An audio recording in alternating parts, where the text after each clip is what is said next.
আজকে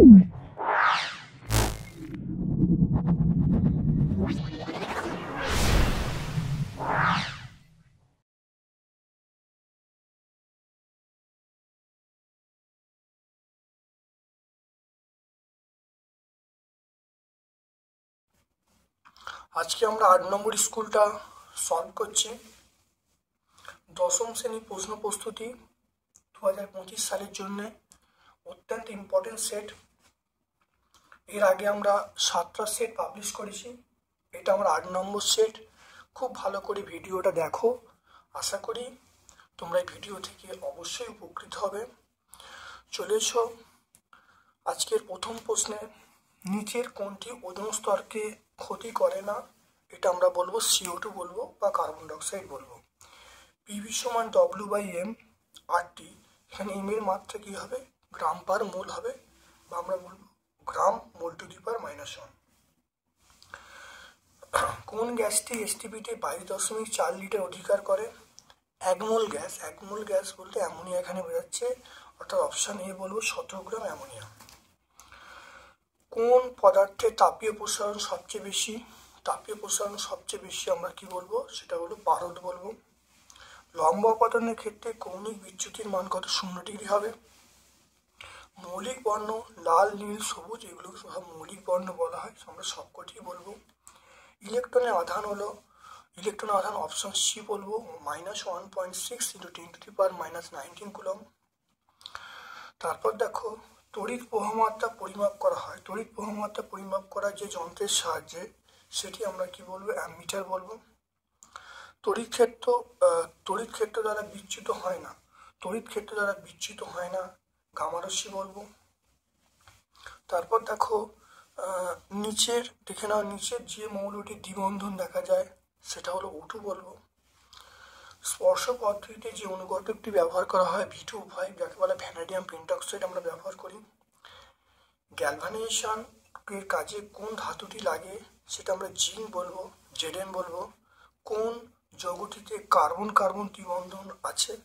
এটা হলো C2H2 আমরা বলবো, বা অ্যাসিটিলিন বলবো। তারপর চলে এসো, আয়নমণ্ডলের কোন স্তরে, দেখে নাও, আয়নমণ্ডলের কোন স্তরে বেতার তরঙ্গ প্রতিফলিত হয়? আয়নমণ্ডলে আমরা বলবো আয়নমণ্ডল। তাহলে দেখো, বায়ুমণ্ডলে কোন স্তরে বেতার তরঙ্গ প্রতিফলিত হয়? আমরা আয়নমণ্ডল বলবো। তারপর দেখে নাও, স্ট্র্যাটোস্ফিয়ারে উচ্চতা বৃদ্ধির সঙ্গে সঙ্গে উষ্ণতা কিরূপ পরিবর্তন ঘটে? অবশ্যই হ্রাস পায়। জীবজগতে ক্ষতিকারক অতিবেগুনির হাত থেকে রক্ষা করে, সেটা ওজোন স্তর। তারপর দেখে নাও, বয়েল ও চার্লস সূত্রে যে সাধারণ ধ্রুবক, যেটা হলো গ্যাসের ভর, আমরা বলবো পরম শূন্য তাপমাত্রায় গ্যাসের আয়তন শূন্য হবে। তারপরে চাপ শূন্য হবে, এটা বিটি মানে অন্তিম আয়তন। তারপর দেখে নাও, গ্যাসের আপাত ও প্রকৃত প্রসারণ গুণাঙ্কের মধ্যে কোনটা নিজস্ব ধর্ম প্রকাশ করে? সেটা হলো প্রকৃত প্রসারণ। পদার্থের তাপীয় প্রসারণ গুণাঙ্ক তার উপাদানের উপর নির্ভর করে। তাহলে তাপীয় প্রসারণ গুণাঙ্ক তার উপাদানের উপর নির্ভর করে, এটা মিথ্যা হবে। এটা সত্য মিথ্যা বলতে বলেছে। পদার্থের তাপীয় প্রসারণ গুণাঙ্ক আলফা, বিটা, গামা, মানে যদি আমি কঠিন পদার্থ ধরে নিই তাহলে এটা মিথ্যা হবে, আর যদি এটা আমরা তরল পদার্থ ধরে নিই তাহলে এটা সত্য হবে যখন আপাত প্রসারণের কথা আসবে। তাহলে আমরা এটা কঠিন পদার্থ ধরে আমি এটা মিথ্যা বলছি। তারপর দেখে নাও, বেগুনি ও লাল বর্ণের মধ্যে কোনটার প্রতিসারাঙ্ক কম? আমরা লাল বলবো। সুস্থ চোখের নিকট বিন্দু আমরা বলবো 25 সেন্টিমিটার। গৃহস্থালী যন্ত্রপাতিগুলো কোন সমবায় থাকে? সমান্তরাল সমবায় থাকে। তারপর দেখে নাও, কোন যন্ত্রের সাহায্যে কোষের ইএমএফ মাপা হয়? এটা হলো পোটেনশিওমিটার, এটার নাম হলো পোটেনশিওমিটার। তারপর দেখো, রেডিয়াম থেকে রেডন তৈরি হয়েছে। দেখো এখানে ভর সংখ্যা দেখো 4 কমছে, আর প্রোটন সংখ্যা দেখো 2 কমছে। তাহলে ভর সংখ্যা 4 কমা প্রোটন সংখ্যা 2 কমানো আলফা কণা বেরোচ্ছে, তাহলে আলফা কণা বেরোলো। তারপর দেখে নাও, কোনো তেজস্ক্রিয় মৌলের পরমাণু নিউক্লিয়াসকে যদি একটি আলফা কণা 2টি বিটা কণা বেরোয়, পরমাণু ক্রমাঙ্ক কী হবে? কারণ একটা আলফা কণা বেরোলে পরমাণু ক্রমাঙ্ক 2 কমবে, আর দুটো বিটা ওখানে যদি বেরিয়ে যায় তাহলে 1 + 1 মানে দুটো বাড়বে, তাহলে কত হলো -2 + 1 + 1, তাহলে কোনো পরিবর্তন ঘটবে না, তাহলে একই থাকবে আমরা বলবো। তারপর দেখো হ্যালোজেন, দেখে নাও হ্যালোজেন। হ্যালোজেন আমরা বলবো গ্রুপ 17 মৌল বলবো। পর্যায় সারণীর উল্লম্ব সারিগুলি, পর্যায় সারণীর উল্লম্ব সারিগুলি আমরা শ্রেণী বলবো। CaCl2 আমরা বলবো তড়িৎজয়ী যৌগ, এটা আমরা কোন যৌগ বলবো, এটা বলবো তড়িৎজয়ী যৌগ। আর ডিসি তড়িৎ ব্যবহার করা হয়, সেটা হলো তড়িৎ বিশ্লেষণ পদ্ধতিতে। তারপর দেখে নাও তড়িৎ পরিবহন করে, দেখে নাও তড়িৎ পরিবহন করে কিন্তু আয়নিত হয় না। দেখে নাও তড়িৎ পরিবহন করে কিন্তু আয়নিত হয় না একটা পদার্থের নাম আমরা Hg বলবো। তড়িৎ পরিবহন করে কিন্তু আয়নিত হয় না এমন একটা পদার্থের নাম আমরা Hg বলবো। নাইট্রোজেন ঘটিত একটি সারের নাম আমরা বলবো অ্যামোনিয়াম সালফেট। NH4 ভোল্টেজের উপর এটা নাম হলো অ্যামোনিয়াম সালফেট। নাইট্রোলিন, দেখো CaCN2 + C, অর্থাৎ ক্যালসিয়াম সাইনামাইড এবং কার্বনের ধূসর মিশ্রণকে আমরা নাইট্রোলিন বলবো। তারপর দেখো হাইড্রোজেন সালফাইডের ক্ষারকারিতা আমরা 2 বলবো। তামার যে আকরিক আমরা বলবো কপার গ্লাস Cu2S বলবো। জিঙ্কের দুটো আকরিক, একটা জিঙ্ক ব্লেন্ড, একটা হলো জিঙ্কাইট। জিঙ্কাইট, এটা জিঙ্ক ব্লেন্ড সংকেত হলো ZnS, আর জিঙ্কাটাইট আমরা বলবো ZnO। ডুরালুমিন এর উপাদান কি? অ্যালুমিনিয়াম বলবো, কপার বলবো, ম্যাঙ্গানিজ বলবো, ম্যাগনেসিয়াম বলবো। তারপর দেখো অ্যালকাইন শ্রেণীর প্রথম যৌগের যে নামটা ইথাইন নাম, আর এটা হলো CH3+CH। তারপর দেখো কার্বনের ক্যাটিনেশন ধর্ম, এটা আমরা পেজ 138-এ পাবো। দেখে নাও কার্বনের ক্যাটিনেশন ধর্ম, দেখে নাও যে ধর্মের জন্য কার্বন পরমাণুগুলি সমযোজী এক বন্ধন দ্বিবন্ধন ত্রিবন্ধন দ্বারা যুক্ত হয়ে কার্বন শৃঙ্খল গঠন করে, তাকে বলা হয় কার্বনের ক্যাটিনেশন ধর্ম। তারপর দেখে নাও মিথাইল ইথানল এবং ডাইমিথাইল ইথানলের মধ্যে সম্পর্ক কি? এটা 140 পেজে আমরা পাবো। এটা আমরা 140 পেজে পাবো। দেখো ইথাইল অ্যালকোহল এবং ডাইমিথাইল ইথার, এরা পরস্পর দেখো কার্যকরী গ্রুপ ঘটিত সমবায়তা। তাহলে আমরা কি বলবো? কার্যকরী গ্রুপ ঘটিত সমবায়তা। তাহলে এটা হলো পরস্পরের কার্যকরী গ্রুপ ঘটিত সমবায়তা। তারপর দেখে নাও আমরা বিভাগ গয়ে চলে আসবো, খুব ভালো করে চলে এসো বিভাগ গ। দেখে নাও গ্রিনহাউস এফেক্টের জন্য দায়ী গ্যাসগুলোর নাম কি? CO2 বলবো, CH4 বলবো, O2 বলবো, O3 বলবো, N2O বলবো।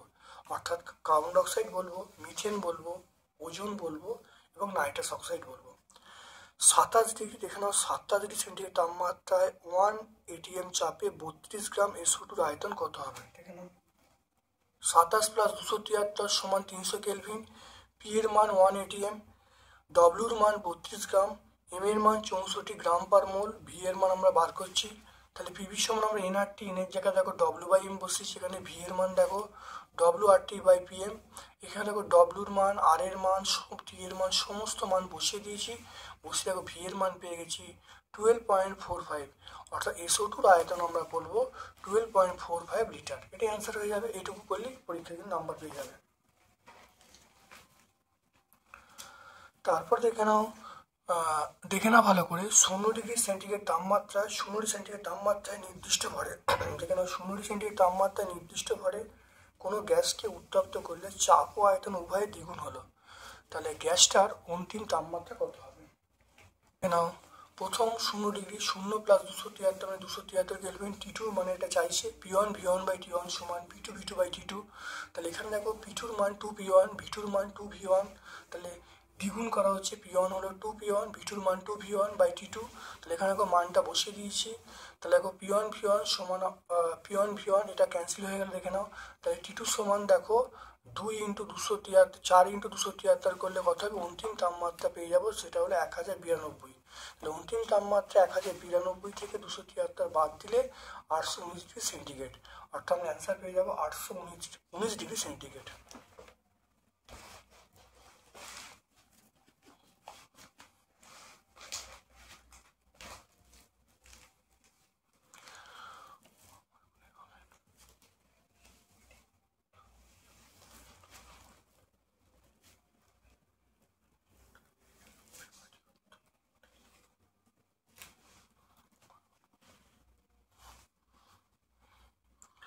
কোনো কোনো কোনো পাতলা উত্তল লেন্সের আলোক কেন্দ্র এবং ফোকাসের মধ্যে একটা বস্তু রাখলে প্রতিবিম্ব কিরম গঠিত হয় তার দুটো বৈশিষ্ট্য লিখতে বলছে।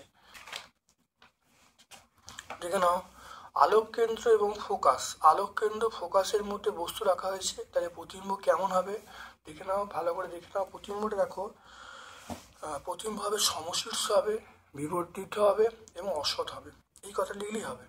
তাহলে আলোক কেন্দ্র এবং ফোকাসের মধ্যে বস্তু রাখলে প্রতিবিম্বটা সমশীর্ষ হবে, বিবর্ধিত হবে, অসৎ হবে। তারপর দেখে নাও, আমাকে বলছে দেখে নাও, তারপরে একটি গোলাকার কাঁচের চাকতি উত্তল না অবতল কিভাবে তুমি বুঝবে? একটি গোলাকার চাকতি উত্তল লেন্স না অবতল লেন্স না সমতল কাঁচের চাকতি কিভাবে বুঝবে? দেখে নাও, লেন্সের খুব কাছে আঙুল রাখলে যদি উল্টো দেখলে, তাহলে লেন্সের খুব কাছে আঙুল রাখলে উল্টো দিক থেকে দেখলে যদি প্রতিবিম্ব সমশীর্ষ বড় দেখায় তাহলে লেন্সটি উত্তল হবে, আর প্রতিবিম্ব ছোট হয় তাহলে আমরা বলবো সেটা হলো অবতল হবে। তো এখান থেকেই বোঝা যাচ্ছে উত্তল অবতল আমরা চিহ্নিত করতে পারছি। আর এইগুলো ঘটনাগুলো না ঘটলে তাহলে আমরা কি বলবো? সমতল বলবো। তাহলে পেজ নাম্বার 46 পেয়ে গেলাম। ওহমের সূত্র থেকে রোধের সংজ্ঞা দিতে বলি, পেজ নাম্বার 64।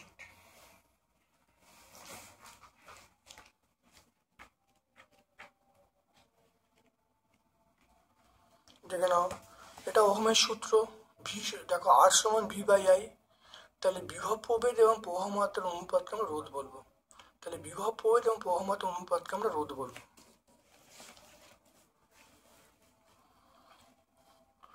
দেখে নাও, তারপরে পরমাণু বা আয়নের মধ্যে কোনটা সুস্থিত এবং কেন? দেখে নাও, যদি বলি Na পরমাণু এবং Na+ এর মধ্যে কোনটা বেশি সুস্থিত এবং কেন, একই উত্তরটা হবে। এখানে অষ্টক সূত্র অনুসারে পরমাণু আয়নের বহিস্তম কক্ষে 8টি ইলেকট্রন থাকলে সেটা সুস্থিত হবে। Na পরমাণুর ইলেকট্রন বিন্যাস হলো 281, কারণ ওটা 11। তাহলে সর্ববহিস্থ কক্ষে একটি ইলেকট্রন বর্জনের জন্য সেই Na+ আয়ন গঠিত হবে। তাহলে এবং ইলেকট্রন বিন্যাস সেটা তাহলে 28 হবে। তাহলে Na+ দেখে না, Na+ আয়নের সর্ববহিস্থ কক্ষে 8টি ইলেকট্রন থাকায় এর অষ্টক পূর্ণ হয়েছে, তাহলে বেশি সুস্থিত। তাহলে মনে রাখতে হবে অষ্টক পূর্ণ হবে। তাহলে এখানে তোমরা বলবে, এই উত্তরটাও তোমরা বলে দিতে পারো, কোনো অসুবিধে নেই। বা এরকমভাবে ব্যাপারটা বলতে পারো, যখন কোনো পরমাণু হবে তখন তার ক্ষেত্রে অষ্টক পূর্ণ হওয়ার ক্ষেত্রে আয়নের অষ্টক পূর্ণ হওয়া অনেক সোজা। মানে অষ্টক পূর্ণ হলে পরমাণু বা আয়ন সেটা সুস্থিত হবে। কিন্তু অষ্টক পূর্ণের ক্ষেত্রে সোডিয়াম ব্যাপারটা ধরে নিই, সোডিয়ামটাকে একটি ইলেকট্রন বর্জন করলে অষ্টক পূর্ণ হয়ে যাচ্ছে। তাহলে অষ্টক পূর্ণ হলে এটা সোডিয়াম সুস্থিত হয়ে গেল, কিন্তু পরমাণুর ক্ষেত্রে এই ঘটনা ঘটে না। এটা আমরা পেজ নাম্বার 318 পেয়ে যাব। তারপর দেখে নাও, প্রদত্ত পরমাণুগুলিতে কোনটা ইলেকট্রন গ্রহণ করে কোনটা ইলেকট্রন বর্জন করে লেখো। এটা Na দেখো ইলেকট্রন বর্জন করে, Na একটা ইলেকট্রন বর্জন করে সেটা হলো Na+ হয়ে গেল। তারপরে অক্সিজেন দুটো ইলেকট্রন গ্রহণ করছে, সেজন্য অক্সিজেন 2- হবে। তারপর দেখে অ্যালুমিনিয়াম 3টি ইলেকট্রন বর্জন করছে, সেজন্য Al3+ হবে। তারপর দেখে নাও ক্লোরিন Cl মানে হলো একটা ইলেকট্রন গ্রহণ করছে, এটা আমরা বলবো Cl- হবে। তাহলে এই ঘটনাগুলো ঘটবে, দেখে নাও ভালো করে। তারপর দেখো লুইস ডট দ্বারা ইথিলিন যৌগের অণুতে কটি দ্বিবন্ধন কটি এক বন্ধন থাকবে। লুইস ডট দ্বারা ইথিলিন অণুতে কটি এক বন্ধন এবং কটি দ্বিবন্ধন থাকবে। দেখে না, ইথিলিন দেখো দ্বিবন্ধন দেখো দুটো আছে, দ্বিবন্ধন একটা, আর এক বন্ধন দেখো 1 2 3 4, দেখতে পাচ্ছ দ্বিবন্ধন একটা আর এক বন্ধন 4টি। তাহলে আমরা কি বলবো, ইথিলিন অণুতে এক বন্ধন, দ্বিবন্ধন একটা, আর এক বন্ধন কটা? এক বন্ধন চারটে। তারপর দেখো কিপ যন্ত্রে, দেখে নাও কিপ যন্ত্রে তৈরি করা যায় একটা গ্যাসের নাম সমীর সমীকরণ লিখতে বলছে।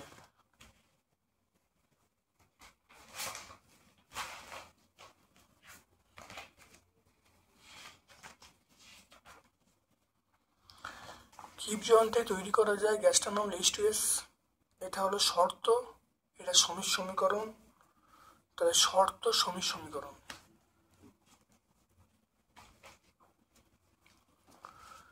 জিঙ্ক অক্সাইড থেকে জিঙ্ক অক্সাইড থেকে জিঙ্ক ধাতু পাওয়ার জন্য, জিঙ্ক অক্সাইড থেকে জিঙ্ক ধাতু পাওয়ার একটি রাসায়নিক বিক্রিয়ার শর্ত সমীর সমীকরণ লিখতে বলছে।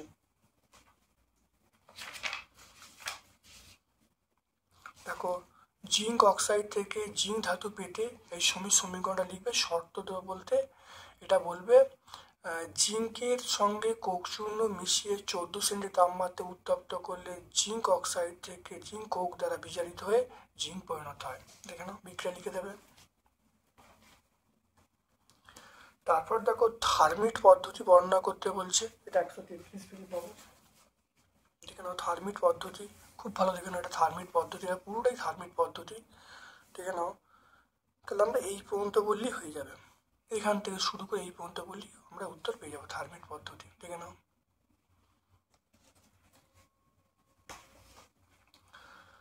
তারপর দেখে নাও কার্যকরী মূলক, দেখে নাও কার্যকরী গ্রুপ কাকে বলে? কার্যকরী গ্রুপ কাকে বলে?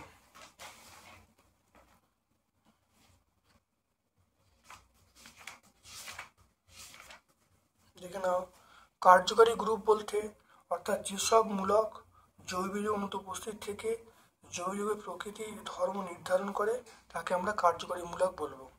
যেমন আমরা বলবো ধরো ওই OH বলবো, হাইড্রক্সিল, অ্যালডিহাইড হলো CHO, এগুলো বলবো।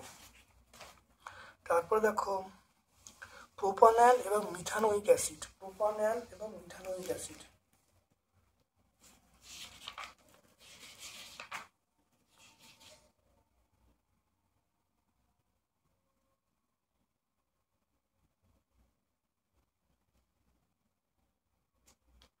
প্রোপানল হলো অ্যালডিহাইডের মধ্যে পড়ছে।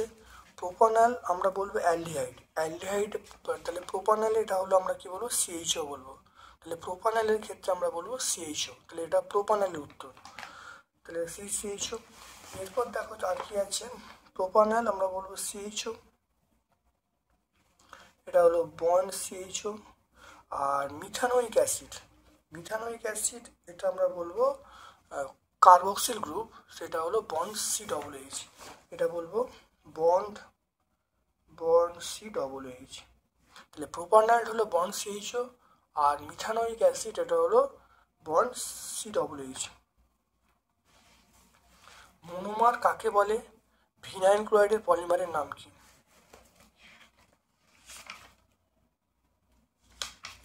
দেখে নাও মনোমার,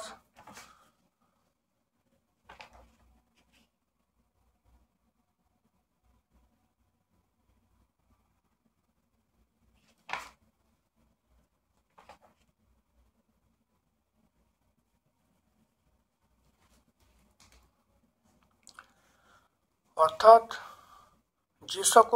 যেসব সরল যৌগের অণু সংযোগে পলিমার গঠিত হয় তাদেরকে আমরা মনোমার বলবো। যেমন পলিথিনের মনোমার হলো ইথিলিন। ভিনাইল ক্লোরাইড, দেখে নাও ভিনাইল ক্লোরাইডের মনোমার হলো ভিনাইল ক্লোরাইড। দেখে নাও এখানে বলা আছে ভিনাইল ক্লোরাইডের পলিমারের নাম কি? ভিনাইল ক্লোরাইডের পলিমারের নাম হলো পলিভিনাইল ক্লোরাইড। দেখে নাও। তারপর দেখো গ্রুপ, দেখে নাও গ্রুপ ডি এর প্রশ্ন বা বিভাগ ঘ, প্রমাণ চাপের মান কত? 1.012 × 10⁵ নিউটন পার মিটার স্কোয়ার। পুকুরে জলাশয় থেকে বুদবুদ ওপরে উঠছে, আয়তন বৃদ্ধি পায় কেন? এটা আমরা ঠিক জলাশয়ের গভীরে, খুব ভালো করে দেখে নাও, জলাশয়ের, দেখে নাও জলের গভীর জলে তলদেশ অপেক্ষা ওপরের বায়ুর চাপ কম, কারণ তরলের মধ্যে চাপ তরলের গভীরতার সমানুপাতিক হয়, তাই বায়ু বুদবুদ গভীর জলে তলদেশ থেকে ওপর থেকে উঠলে চাপ হ্রাস পায়। বয়েলের সূত্র অনুসারে চাপ যদি হ্রাস পেয়ে তাহলে আয়তন বাড়ে, তাহলে সেই জন্য বায়ু বুদবুদ আকারে বৃদ্ধি পায়। পেজ নম্বর 12 আমরা পেয়ে যাব।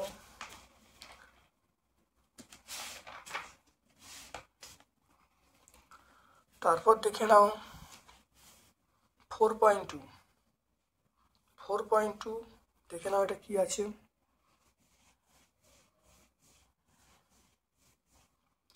দেখো 10 গ্রাম ক্যালসিয়াম কার্বনেটের সঙ্গে, দেখে নাও 10 গ্রাম ক্যালসিয়াম কার্বনেটের সঙ্গে লঘু HCl মিশে CO2 উৎপন্ন হয়। 10 গ্রাম ক্যালসিয়াম কার্বনেটের সঙ্গে লঘু HCl বিক্রিয়া করে CO2 উৎপন্ন হয়। এক্ষেত্রে কত গ্রাম CO2 এবং CO2 কতগুলো অণু উৎপন্ন হবে সেটা বার করতে বলছে।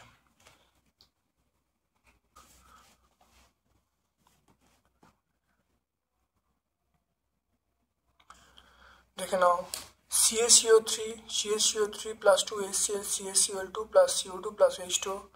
এখানে দেখো CaCO3 মানে 100 গ্রাম, এটা CO2 মানে 44 গ্রাম। তাহলে 100 গ্রাম ক্যালসিয়াম কার্বনেট থেকে CO2 উৎপন্ন হয় 44 গ্রাম।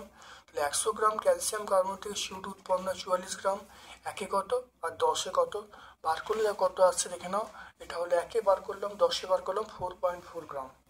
তারপরে দেখে নাও, তাহলে একটা উত্তর পেয়ে গেলাম। এরপরে উত্তর দেখো 44 গ্রাম কার্বন ডাইঅক্সাইড অণুর সংখ্যা আমরা জানি যে 1 মোলের মধ্যে অণুর সংখ্যা অ্যাভোগাড্রো সংখ্যা, তাহলে 44 গ্রাম মানে 1 মোল।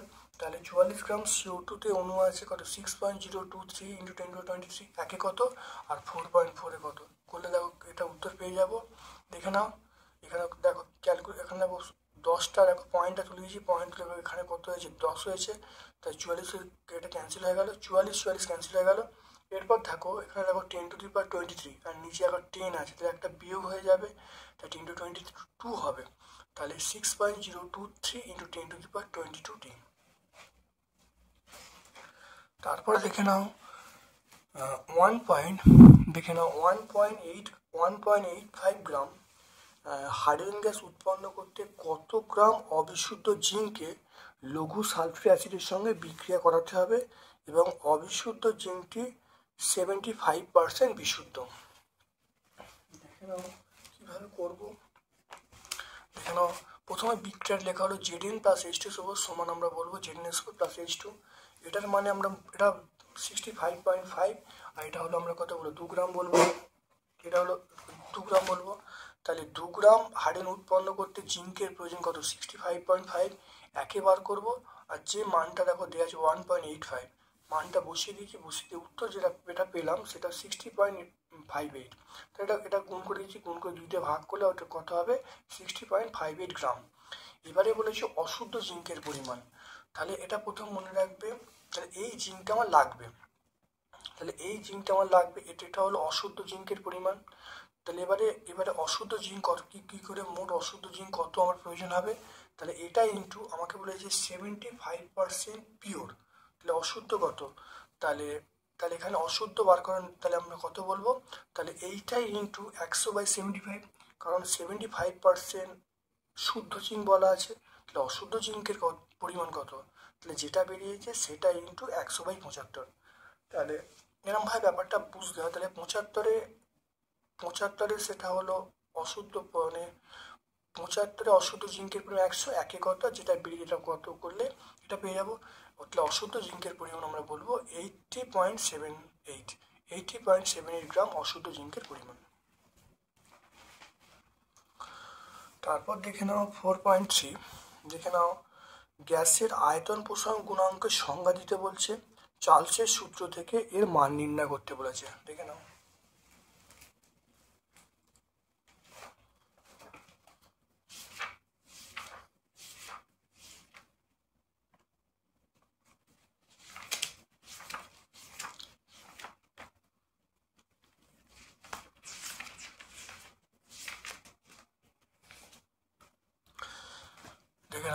আয়তন প্রসারণ গুণাঙ্কের সংজ্ঞা দেখো, চাপ স্থির রেখে নির্দিষ্ট করে গ্যাসের উষ্ণতা 0 ডিগ্রি থেকে 1 ডিগ্রি বৃদ্ধি করলে প্রতি একক আয়তনে যে আয়তন বৃদ্ধি ঘটে তাকে বলা হয় গ্যাসের আয়তন প্রসারণ গুণাঙ্ক। এখানে সমীকরণটা দেখে নাও, তাহলে VT = V0 1 + গামা PT এবারে আমরা চার্লসের সূত্র আমরা জানি ভিটি সমান v0 1+t/273। এবার দুটোই যদি কম্পেয়ার করি, তুলনা করে দেখো পেয়ে যাবো গামা পি এর মান পেয়ে যাবো 1/273/ডিগ্রি সি। তাহলে অ্যান্সার পেয়ে গেলাম।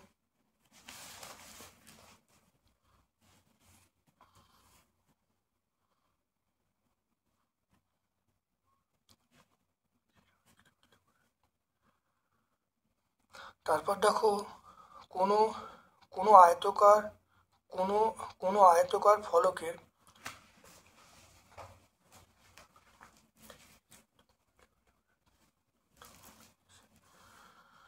দেখে নাও। তাহলে কোনো আয়তকার ফলকের দুই বিপরীত পৃষ্ঠের তাপমাত্রা কোনো আয়তকার ফলকের দুই বিপরীত পৃষ্ঠে ভিন্ন তাপমাত্রা নিয়ে প্রবাহিত হলে তাপের রাশিমালা নির্ণয় করতে বলেছে, আর সিজিএস পদ্ধতিতে তাপ পরিবর্তনকে রেকর্ড করতে বলেছে।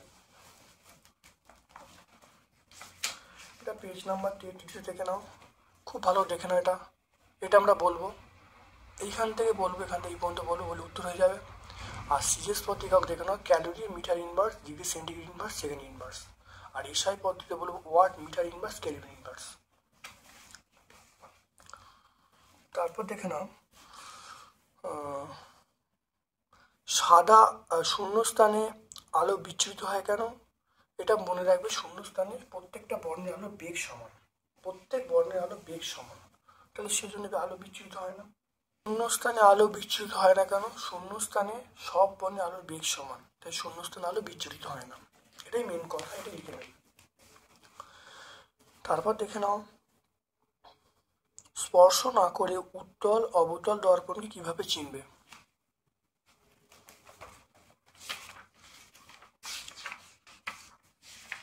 দেখে নাও দর্পণটা দেখে নাও হাতের একটি আঙুলকে দর্পণের কাছে এনে দর্পণের খুব কাছে এনে দর্পণের মধ্যে প্রতিবিম্ব গঠন লক্ষ্য করা গেল। যদি দেখালো প্রতিবিম্ব সমান আকার এবং সমশীর্ষ হয়েছে, তাই দর্পণটি সমতল। যদি দেখো প্রতিবিম্বটা আকারে বড় হয়েছে, সমশীর্ষ হয়েছে, তাই দর্পণটা অবতল। যদি প্রতিবিম্বটা আকারে ছোট হয়েছে, সমশীর্ষ হয়েছে, তাহলে দর্পণটা উত্তল। তাহলে এভাবে আমরা চিহ্নিত করব। পেজ নাম্বার 41 আমরা পাবো। তারপর দেখে নাও উত্তল লেন্সের ফোকাসের দ্বিগুণ দূরত্বে অক্ষের ওপর বস্তু রাখা আছে, প্রতিবিম্বের গঠনের চিত্র আঁকতে বলতে প্রতিবিম্ব কেমন হবে? তাহলে ফোকাসের দ্বিগুণ মানে 2f দূরত্বে।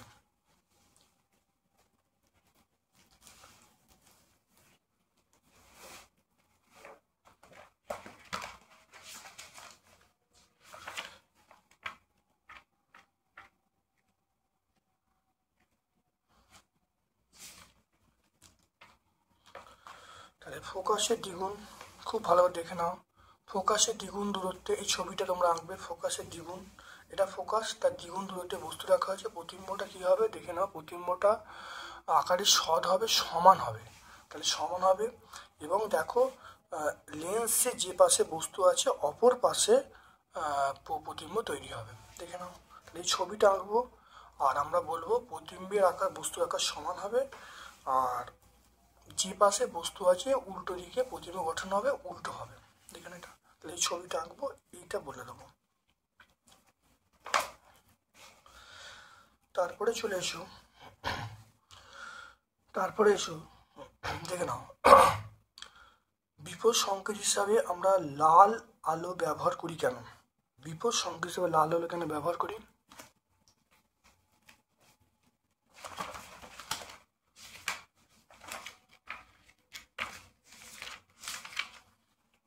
দেখে নাও বিপদ সংকেত হিসাবে লাল আলো ব্যবহার করার কারণ 37-এর প্রশ্ন, ভালো দেখে নেবে।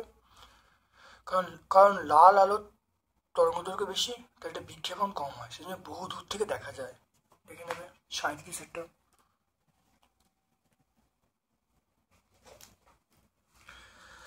তারপরে চলে এসো এই প্রশ্ন উত্তর, চলে এসো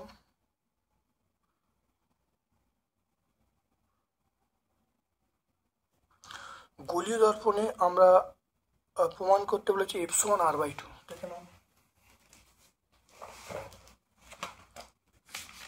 দেখে নাও f(r/2) প্রমাণটা দেখে নেবে, এখানে f(r/2) দেখে নাও। তারপর চলে এসো 220 ভোল্ট 100 ওয়াট একটি বাতিকে 400 ভোল্ট লাইনের সঙ্গে যোগ করা হলো। 160 ভোল্ট লাইনে যুক্ত করলে কি হবে?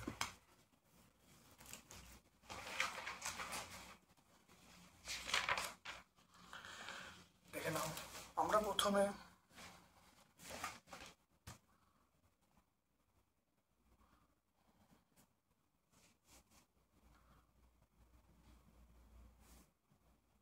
দেখে নাও, প্রথমে আমরা এখান থেকে আর এর মানটা বার করবো।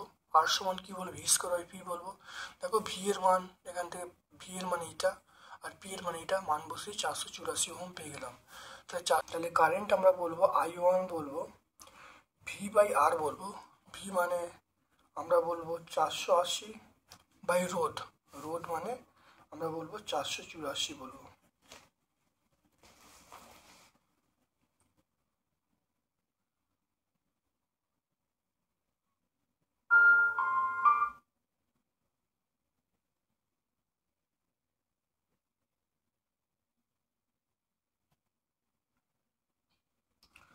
এটা বলবো, এটা আমরা বলবো 0.9917 অ্যাম্পিয়ার। তো এটা পেয়ে যাব। এবারে বাতিটিকে যদি এই 160 ভোল্টে যোগ করা হয় তাহলে কি হবে দেখে নাও। তাহলে i2 মান আমরা বলবো, তাহলে কত হবে? 160 হবে। তাহলে 160 বাই রোধরা, এইটা রোধরা,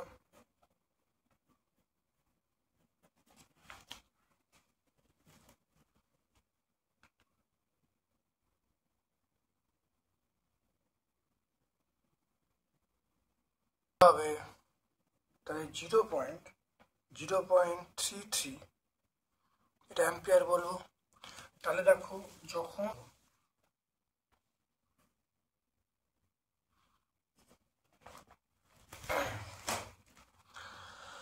তারপর দেখে নাও তড়িৎ শক্তির একক আমরা বলবো বিওটি বলবো বা কিলোওয়াট আওয়ার বলবো। বিওটি বলতে পারো বা কিলোওয়াট আওয়ারও বলতে পারো।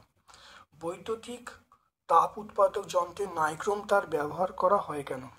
নাইক্রোম তারের রোধাঙ্ক বেশি হয়, তাই উত্তপ্ত বেশি হয়, সহজে জারিত হয় না। নাইক্রোম তারের গলনাঙ্ক বেশি হয়, নাইক্রোম তার আমরা হিটারে ব্যবহার করি। তারপর দেখো 3 অ্যাম্পিয়ার ফিউজ। 3 অ্যাম্পিয়ার ফিউজ বলতে কি বোঝায়? ফিউজ ব্যাপারটা দেখে নাও। 5 অ্যাম্পিয়ার ফিউজের অর্থ হলো ওই ফিউজের মধ্য দিয়ে প্রবাহ মাত্রা 5 অ্যাম্পিয়ারের বেশি হলে ফিউজটি গলে যাবে।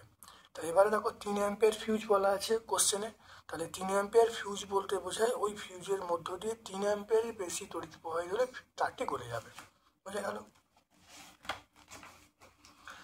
তারপরে চলে এসো আমরা দেখে নাও ফ্যারাডের তড়িৎচুম্বকীয়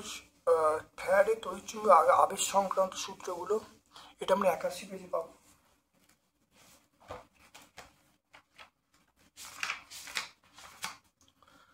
এখানে 81 পেজে আমরা পাবো। 1 নম্বর হলো কোনো বদ্ধ কুণ্ডলীর সঙ্গে জড়িত চৌম্বক প্রবাহের পরিবর্তনে কুণ্ডলী EM আবিষ্ট হবে এবং কুণ্ডলী তড়িৎ প্রবাহ যাবে। আর নাম্বার 2 হলো তড়িৎ প্রবাহ আবেশের ক্ষেত্রে আবিষ্ট EMF এর মান কুণ্ডলীর সঙ্গে জড়িত চৌম্বক প্রবাহের পরিবর্তনের হারের সঙ্গে সমানুপাতিক হবে।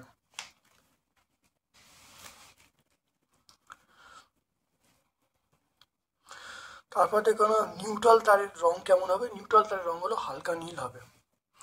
সূর্যের শক্তি উৎপাদন প্রক্রিয়াটি ব্যাখ্যা করতে বলছে সমীকরণ সহ।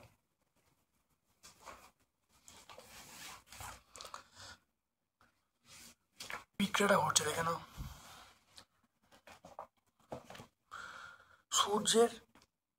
সূর্যের তাপশক্তি উৎপাদনের মেন উৎস হলো নিউক্লিয় সংযোজন। নক্ষত্র মূল জ্বালানি হলো এখানে হলো হাইড্রোজেন।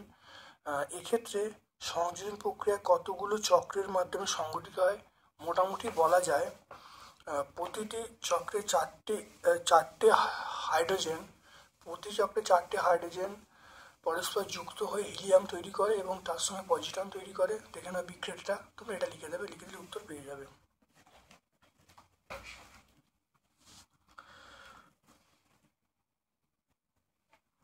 তারপরে দেখে নাও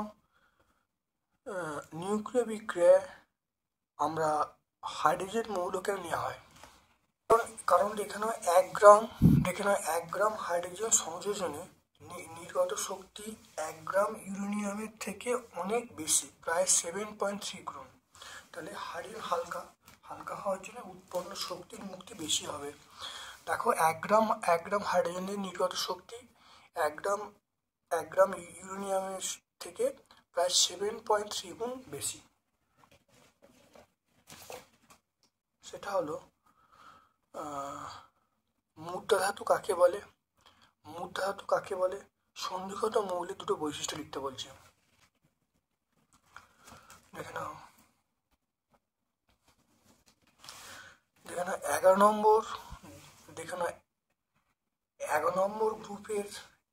নম্বর গ্রুপের মৌলগুলোকে আমরা মুদ্রা ধাতু বলবো। আর 11 নম্বর বলতে দেখো এটা করে কপার হবে, সিইউ, এজি, এইউ, আরজি, এগুলো সব মুদ্রা ধাতু। সন্ধিগত মৌলের আমাদের বৈশিষ্ট্য বলতে বলছে, দেখে না, এটা হলো তীব্র তড়িৎ ধনাত্মক মৌল। এটা হলো 1 থেকে 2 মৌলগুলো তড়িৎ ঋণাত্মক হয়। এগুলো হলো পরিবর্তনশীল যোজ্যতা প্রকাশ করে, রঙিন যৌগ সৃষ্টি করে, এগুলো বলতে বলছে। তারপর দেখে নাও একটা প্রশ্ন আছে, এ ও বি তার পরমাণু ক্রমাঙ্ক 11 এবং 17। এখানে বলছে, মনে রাখবে এখানে যেটা বলছে এটা ধনাত্মক হবে, কারণ এটাকে ভাঙলে যদি 11টাকে ভাঙা হয় তাহলে 2, 8, 1 হবে। আমি যদি 11টাকে ভাঙি 2, 8, 1 হবে। আর এটাকে ভাঙি তাহলে 2, 8, 7 হবে। তাহলে ধনাত্মক কি? অবশ্যই ধনাত্মক হবে, এটা হলো ধনাত্মক হবে। আর ঋণাত্মক কি হবে? ঋণাত্মক হবে, 17টা আমরা বলবো ঋণাত্মক হবে। তাহলে এ মৌলটা ধনাত্মক, বি মৌলটা হলো ঋণাত্মক। এবারে জারণ ক্ষমতা, যে বেশি ঋণাত্মক তার জারণ ক্ষমতা বেশি এবং তড়িৎ ঋণাত্মকতা বেশি। যেটা বেশি ঋণাত্মক হবে তার জারণ ক্ষমতা বেশি আর ঋণাত্মকতা বেশি। হয়ে গেল। তারপর দেখে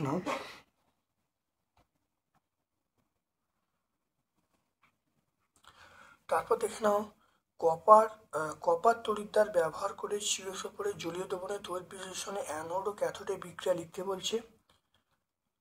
অ্যানোড ও ক্যাথোডের বিক্রিয়া কপার তড়িৎদ্বার ব্যবহার করে অ্যানোড এবং ক্যাথোডের বিক্রিয়া লিখতে বলছে। অ্যানোড ও ক্যাথোডের বিক্রিয়া লিখে দেবে, ঠিক আছে। কপার তড়িৎদ্বার ব্যবহার করে।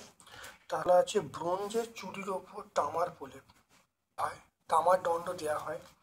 তাহলে আমরা অ্যানোড হিসাবে আমরা ব্যবহার করব তামার দণ্ড, আর ব্রোঞ্জের চুরিটাকে আমরা ব্যবহার করব সেটা ক্যাথোড। তাহলে মনে রাখবে তামার দণ্ডটাকে বা তামাটাকে আমরা ব্যবহার করবো অ্যানোড, আর ব্রোঞ্জের চুরিটাকে আমরা বলবো সেটা ক্যাথোড। আর তড়িৎ বিশ্লেষক হিসাবে আমরা ব্যবহার করব কপার সালফেটের জলীয় দ্রবণ। তারপর চলে এসো হেবার পদ্ধতি ব্যাখ্যা করতে বলছি।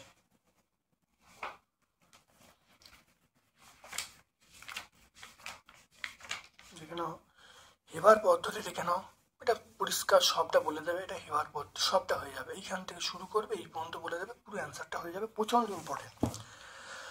তারপর চলে এসো দুটি গ্যাসের বিক্রিয়া কঠিন উৎপন্ন হয়, তার সমীকরণ দিতে বলছে।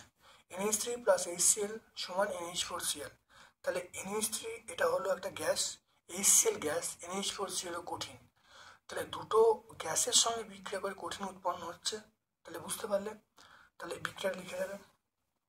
তারপর দেখো লাল বর্ণের ব্রোমিন জলের মধ্য দিয়ে ইথিলিন গ্যাস পাঠালে কি ঘটবে? এটা আমরা পেজ নাম্বার 145-এ পড়ব।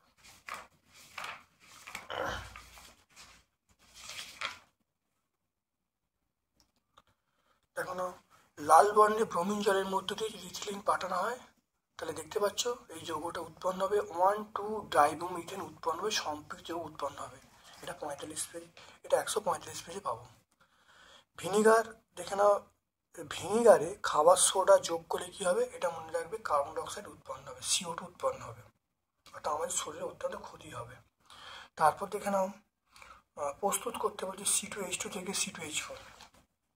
দেখে নাও C2H4 থেকে C2H4 দেখে নাও অর্থাৎ দেখে নাও এনআই অনুঘটে উপস্থিতিতে 200 সেন্টিগ্রেড তাপমাত্রায় বা পিটি বা প্ল্যানাডিয়াম অনুঘটে উপস্থিতিতে সাধারণ তাপমাত্রায় অ্যাসিটিন অণুর সঙ্গে বিক্রিয়া হাইড্রোজেন বিক্রিয়া করে কি উৎপন্ন করবে, ইথিলিন উৎপন্ন করবে। তাহলে এখান থেকে এটা বলে দেবে, তাহলে এখান থেকে এটা বিক্রিয়া লিখবে আর এই তীর চিহ্ন করে লিখে দেবে 200 ডিগ্রি সেন্টিগ্রেড তাপমাত্রা এনআই অনুঘটক, বললেই হয়ে যাবে, অ্যান্সার হয়ে যাবে, আর কিছু লেখার দরকার নেই।